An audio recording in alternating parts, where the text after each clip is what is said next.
Hey guys, what's up? It's me, Jaspas, and yesterday while editing the video, I realized that the iPhone XS Max has wonderful audio quality. So today I decided to do a podcast.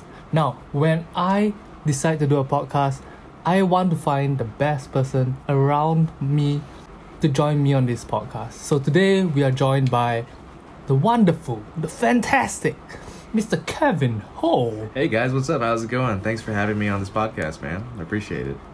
Yep. So this is the first time we're doing a podcast. Chances are this podcast is gonna be a bit fluffy at times and a bit spaced out, but I hope you guys understand. Is there anything you want to talk about today, Kevin? Yeah, so I, as we discussed, leading up to this, I'm very interested these days in horror, especially how horror plays into... So I think horror has an important role to play in our daily lives in terms of taking us to a place where we can confront our fears safely. So that when we come back to the real world, we're like, hey, at least this isn't as scary as, what I was presented with.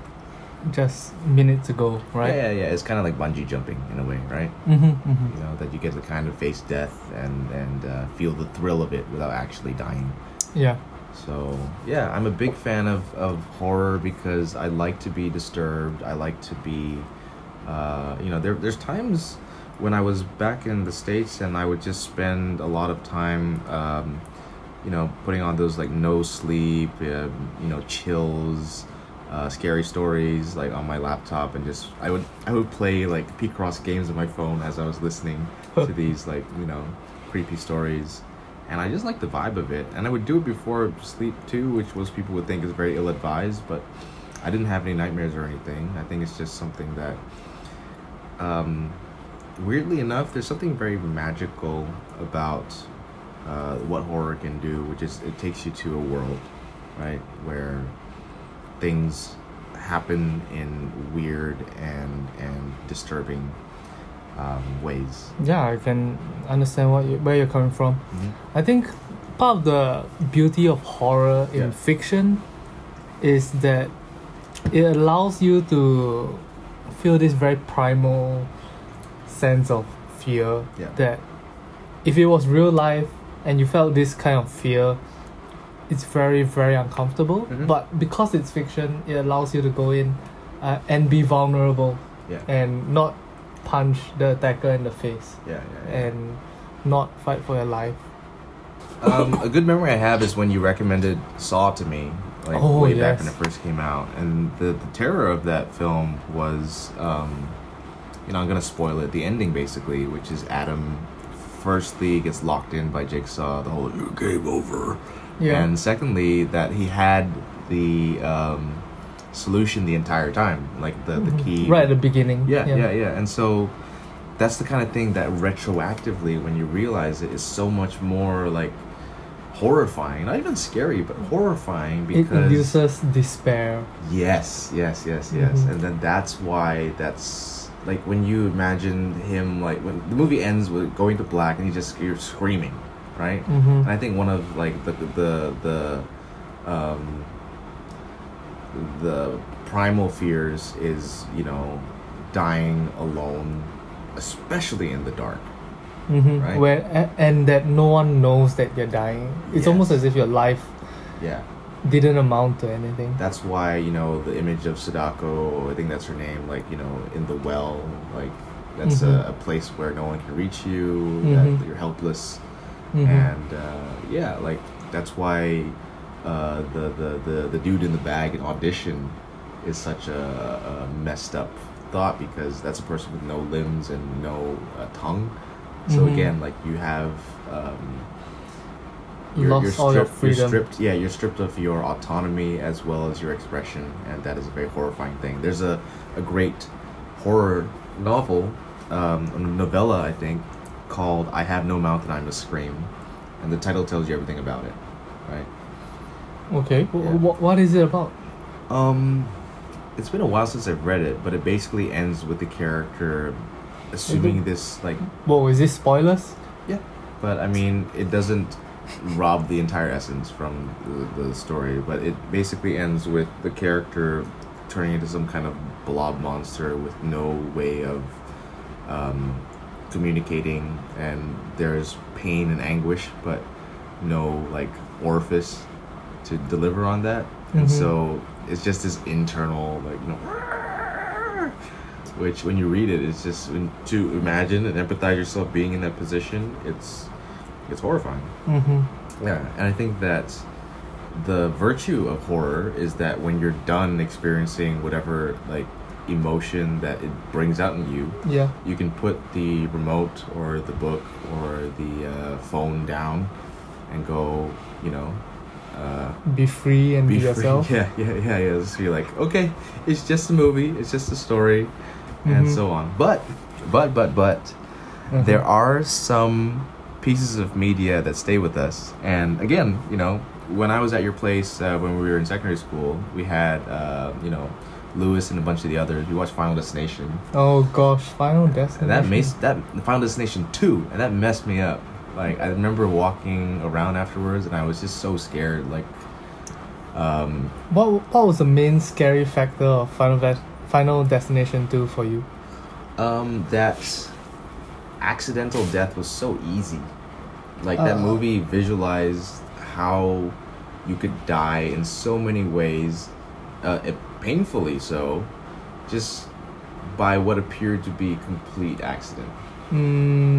And so it made it so that when I returned to the real world, I saw or sensed the potential for just a Rube Goldberg chaos theory kind of chain reaction potential in any encounter. Like, every sharp object seemed like it was going to gravitate towards me. Anything with mass, like, was going to hit me, kind of thing. I can imagine. So, like, it's like that saying, change the way you look at things and the things you look at change. So for a period of time, Final Destination horrified me to, like, really believe that death had it out for me. But then after a while, like, I didn't die, and so, like, the feeling went away. But one day, when you least expect it. Is there an image from Final Destination 2 that really stuck with you? Yeah. For me, the ladder. Is it ladder? Yeah. I don't remember that, and let's go through that for a moment. But for me, it was the scene where I think a big group of people were riding on a truck or bus or something behind this lorry or was this it with the log? long container with logs on it. Yeah. And the logs just fell off, and it wiped out like a whole bunch of people. Well, specifically, the image from the initial, like, highway accident, car crash, disaster scene in the beginning that, like, kind of is the premonition in Final Destination 2. The sickest image from that is the logs fall off of the truck, they bounce onto the road, and then it bounces up, it goes through the front windshield of one of the cars, enters like, brown, comes out red. Oof. Yeah. Oh, like, gosh. That also reminds me of, the opening of Suicide Club, right? Where, like, it runs over all the girls, and then you see one of the legs, like, just going. Oh, gosh. Yeah. Suicide Club was a very... We watched that, like, on a laptop with headphones on at, like, a restaurant. In public.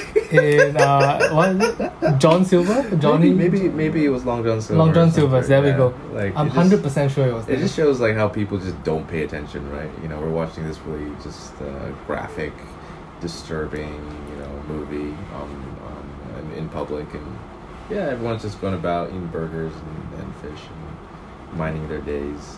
So, in a way, like, I guess that's also kind of congruent with the essence of horror in the sense that it's always there.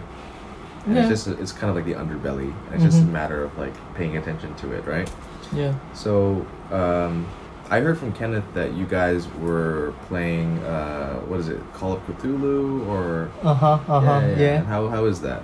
That was really fun. Yeah? I mean, is it... I mean, it has horror elements, scary. But it's not scary. Yeah. It wasn't scary. It was more of, at best, a thriller. But not scary. Right. Because from what I understand of Lovecraft, right, it's that what he introduced with the idea of the elder gods and the eldritch abominations is the idea that there's like these massive old you know, beings that are so powerful, and we are so small and insignificant to them, to the point where they don't even really care about us, and they just have their own things going on. And there's that really, really cool video, music video by DYE called Fantasy. I thought, oh yes, I've seen the kids that. in the pool. Yes. Oh my god, watching people's reactions to that it really delights me, because it's such a like WTF kind of video. Mm-hmm. And I think that sort of sums up the appeal essence of Lovecraftian horror. Mm-hmm. Mm-hmm. Because yeah, I think that Lovecraftian horror feels like waking up in a world where you're inside of a planet covered in giant bacteria. Like just these icky, weird, you know, monstrous, like disgusting beings that just give off bad vibes. And sickness. I can see where you're coming from. I can. Like, in fact, so on another tangent, one of the most effective, visceral forms of horror is, of course, body horror. You know, and Junji Ito is great at this, right? Oh yes, You know, when people read, you know, one of the most famous images from Uzumaki is when they find the dad inside of the laundry machine, and it's all like spiraled up, and his tongue is sticking out and everything. And the comic that a lot of people know of his, the Enigma of Amigara Fault, I believe. Where people go into the crevices hole. between That's the rocks. my hole.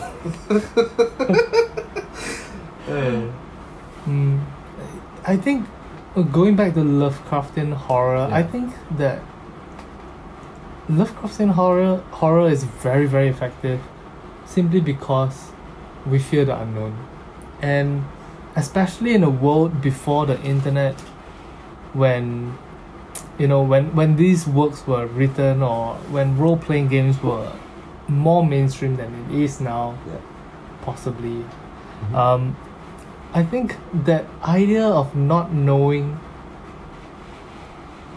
is so powerful. It's a feeling that I strive to achieve in my Cardistry stuff. It's a feeling that I look for in the works that I look for, and is sorely lacking right now in our world.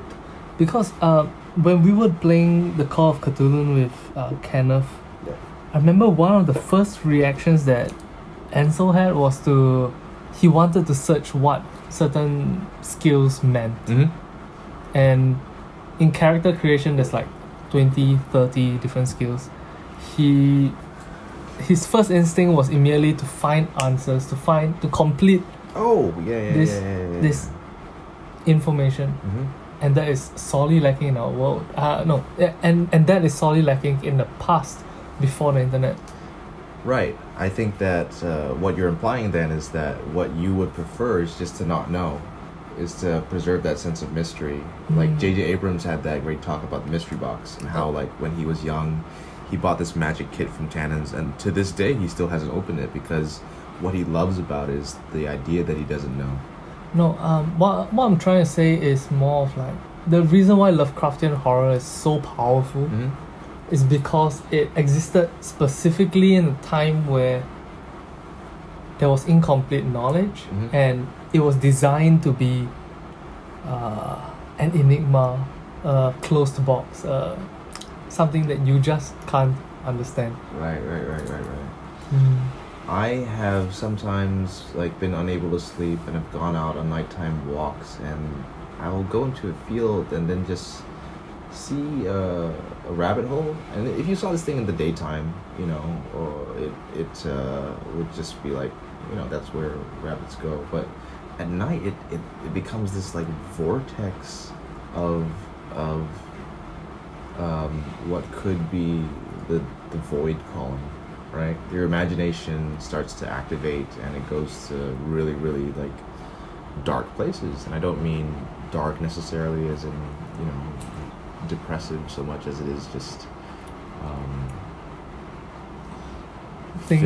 filled with imagery that is belonging to the quote upside down.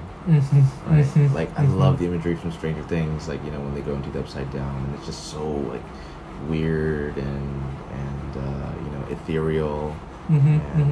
Yeah, I mean, there's a reason why that series is so popular, is that it manages to kind of, because the upside down, I think, is a metaphor for the subconscious, really. You know, and the whole idea of the subconscious is that we don't have it at our awareness. Yes. Right? I mean, they say that through hypnosis you can kind of bypass the critical factor and be able to access parts of it. And if you've seen Donnie Darko, that's kind of what the hypnotist lady in there does with him.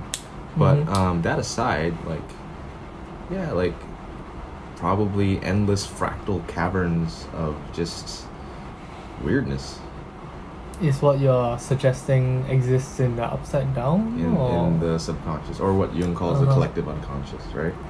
So my theory is that when we dream, our soul goes to this shared world where it just wanders and there's infinite possibilities. And then when we wake in the daytime and remember what our dreams are, it's our duty to kind of like not fulfill these dreams necessarily, but to bring these images forward in a way that brings meaning to the world, right? Cool. So the reason I got into skating a couple years ago is because I had a dream about a skateboard, and so I woke up and then I bought a skateboard. So it's the fastest way to make a dream come true. Whoa! It's just to literally do what it says. And I told this to my friend, and she's like, "Oh, that's interesting. You know, dream it, do it." I was like, "Yeah, D-I-D-I, dream it, do it." I see. So that's interesting. Yeah, at Cardistry Con a couple years ago, I gave it. I talked about how like I used to have this postcard in my room that said "Live your dreams and make them happen," and that was the postcard that advertised the film fest that led to me like forming the Verge with Huron. So join in, and yeah, dreams like play a big part of my life. Not always nighttime dreams, but sometimes daydreams. You know, sometimes you just be sitting on a bus, staring out the window, and then you just wonder about what the future would be like. Yeah. And we're at an age where there's enough autonomy and like support from the community to be able to do these things with enough leverage, right? So there's a lot of things that can happen, and a lot of ways to make not only our own but other people's dreams come true. Right? Like you and I have been in a position where like when we've had the chance to, there's a person who's like, "Oh my god, I always wanted one of these decks," and you're like, "Here you go," and you've made that person's dream come true. Yeah. And it's a very touching thing to be able to be in that position and basically be a kind of Santa Claus. Yeah, Ho by name, Ho by reputation. Speaking of Ho, let's get back to horror. Oh yes. Yeah. Yeah, so we were talking about Doki Doki Literature Club before this, because I think that was one of the most significant, you know, new additions to the horror vocabulary. Like, Yeah. And I know you loved it. I loved it, even though like I watched the Let's Plays instead of playing it directly. I wish I'd played it directly. I wish I played it directly It would as have well. bothered me so much more. Yeah. Because that first image, right? Like of everything going kind of like smoothly, but with little hints of wrongness, both in the in the poetry and also in like, you know, what's her name, the best friend girl. Suya Saya Sai. Anyway, so yeah, and then, you know, spoiler alert, you go to her room and she's hung herself, and then the game restarts. Like that's a very disturbing image. It is. Like when I saw that on the Let's Play, my stomach dropped. And it's a contrast of it too, like just the contrast of the that it's so chibi and innocent, you know, on one level, and that it's so dark and invasive on another. Like I can imagine some people having played it and then just throwing their laptop across the room. Yeah, absolutely. In fact, there were some people that, because of the first suicide, Sayori. Yes, Sayori. because of the first incident, they decided not to continue the game anymore. I bet. Yeah. Especially, like, look, from the very beginning of the game, there's a sense of wrongness because it says, like, this game is not for, like, the faint of heart or the, whatever. Mm-hmm. And so, yeah. This game is not for the weak-hearted and it's recommended that children or people who are sensitive to this material or easily disturbed avoid playing the game. So from the beginning, you have this very, like, odd juxtaposition in terms of the framing of, like, this very innocent-looking, sweet, cute style, cutesy, like, the music is like dun dun dun dun dun. Yeah, it's so light and basic. Yeah. And so the whole time you're wondering when the other shoe's gonna drop, and there's little hints of. And more than that, it waits like 3 hours for you to finally drop your guard. Oh my goodness.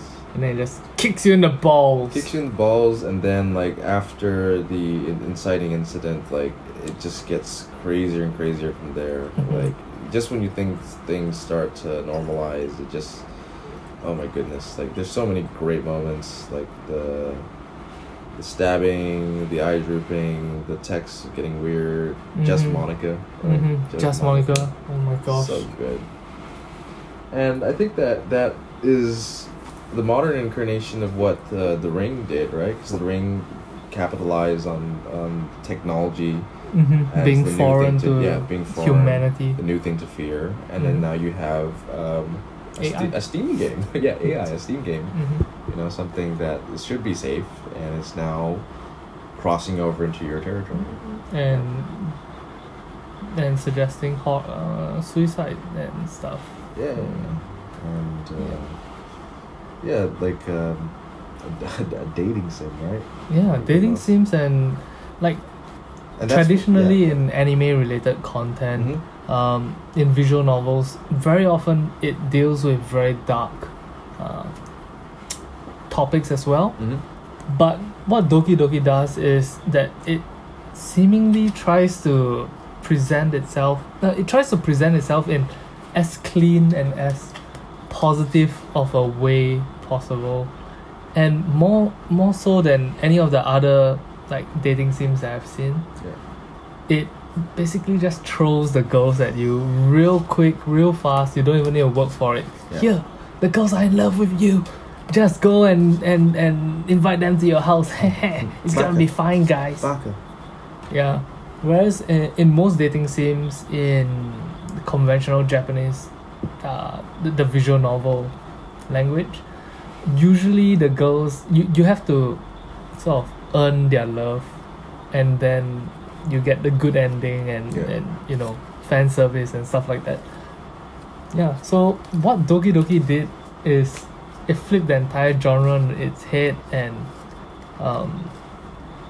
basically gave you the easy part is making them falling in love with you.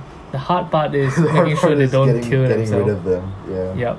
It's like the exact opposite. It's like I don't want anything to do with you anymore. Yeah. Like I want to delete the game, but I can't. I don't remember, but there was another dating sim that I read about.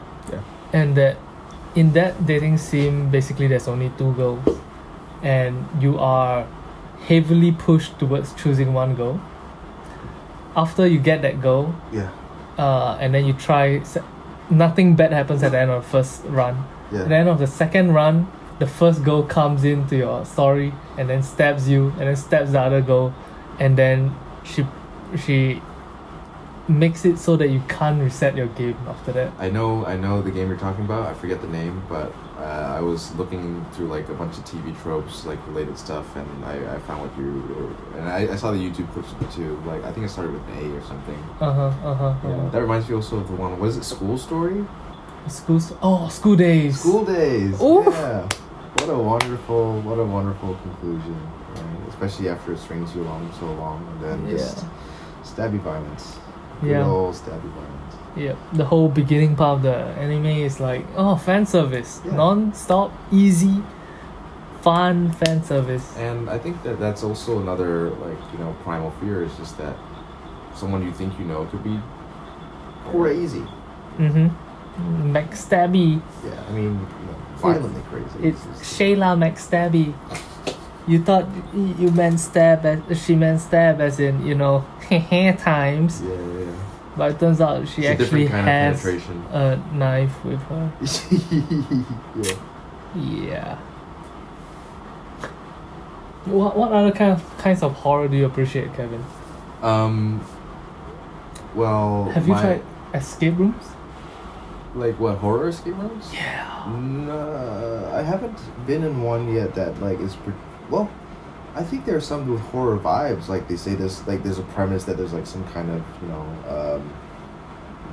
there's like a murder or something, or that you have to solve, or like this and that. But I haven't felt scared in those scenarios. Like it hasn't creeped me out. So I can't say that feels like horror to me. But that does bring to mind like the extreme haunted houses that I'm too scared to go to. Right? Have you heard of those? Is it the ones where it's like, basically like they make you sign stuff at the beginning because they're allowed to like touch you and like do really extreme stuff? I've heard of that. Yeah, so there's one called Blackout Haunted House in New York, I think, and that one's supposed to be like one of the most extreme ones out there. There was this escape room in Singapore in which before we in the context of the story, before we headed into the room, the girls, the shopkeepers, they took a photo of us because they said they want to do a before and after photo for us. We went through the entire the entire room, and in one of the last rooms we pick up a photo, and it is that initial photo but with a ghost in the background. And it was like a stroke of genius. It was so good. Right. That's something that like makes you evaluate everything from like the beginning, right? The whole thing was genius. It was, and it was a great room. Unfortunately, just because your room is great doesn't mean you have good publicity or marketing. That escape room closed down. Ah, shit, that sucks. Yeah, if not, I would say like, dude, go and check it out. But when I was in college, I actually directed a short horror film that was based on a creepypasta. It was called The Girl in the Photograph. Okay. And I don't know if I should. If you look up the story, you can read it online.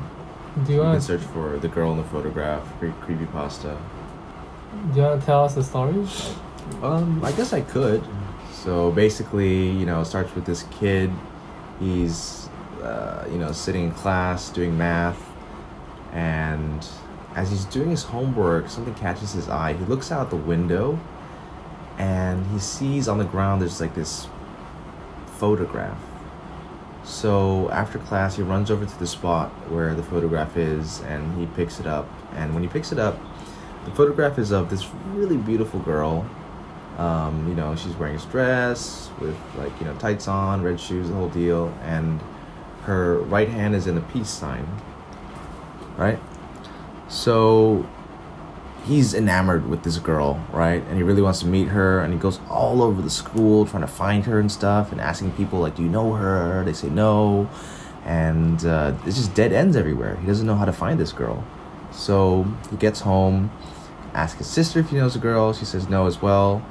And so, he goes to sleep and puts the photo like on his bedside table before bed. And then in the middle of the night, he's awakened by like this, tapping sound on his window. It terrifies him, so he gets really scared. After the tapping, he hears like this giggling sound. So he looks out, sees like a shadow near his window, and so gets out of bed, walks towards the window, opens it up to follow the giggling sound, but by the time he gets to where he thinks it is, there's no trace of it. Like, he can't see where the gigglings come from, it's just nothing. So he wakes up the next day and asks his neighbors if they know the girl. Everyone's like, no, sorry, we've never seen her before. And his mom comes home. He's like, have you seen this girl? She says no. And so again, he goes to his room, puts the picture on his desk, and falls asleep. And then again, he hears this tapping sound on the window. So he gets up, takes the picture, follows the giggling sound, right? He walks across the road, following the sound, and then gets hit by a car. Dies instantly with the picture in his hand. The driver of the car gets out, to help him, but it's too late. The kid's dead. The driver sees the picture in the kid's hand, picks it up, and what he sees in the photograph is a girl holding up 3 fingers. Oh my god, the chills! Oh gosh, Kevin, oh my gosh. The chills, man, the chills. So that's the story that I adapted for, video. And I was always very fascinated by the idea that you have this kind of malevolent, spirit within what is supposed to be an inanimate object, right? She's just kind of taking lives, and what appears to be an innocuous thing, the peace sign in the beginning, turning into something sinister, really appealed to me. And it was fun screening it and then having the reaction oh, at the end, at the twist. So yeah, that's the story. And I think that what's particularly scary about this story is the idea that because it's pretty obvious that the girl in the photograph represents death, right? And particularly a death that is initially inviting, in this innocuous way, but one that draws you in to your demise in a kind of Venus flytrap fashion.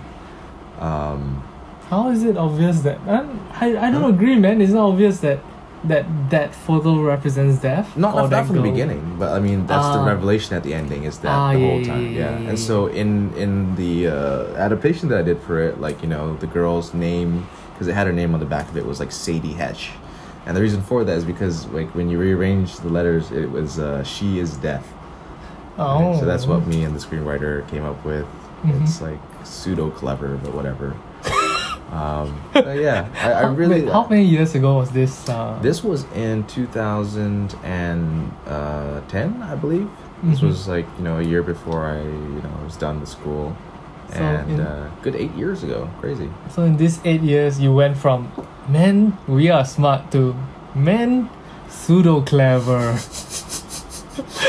Yeah, I think that whenever we as artists look back on our work in the past, we tend to see a lot of mistakes and be hyper-critical of our own. But that's just how you know that you've gotten better. Right? Yeah. If you look back at yourself, you're like, oh, I was so good. You just, it's so vain, first of all. Right? But it's nice to know sometimes that a lot of people have been influenced by the stuff that we put out a long time ago. Yeah. Of course. I mean, we are our own worst critics, right? Yeah.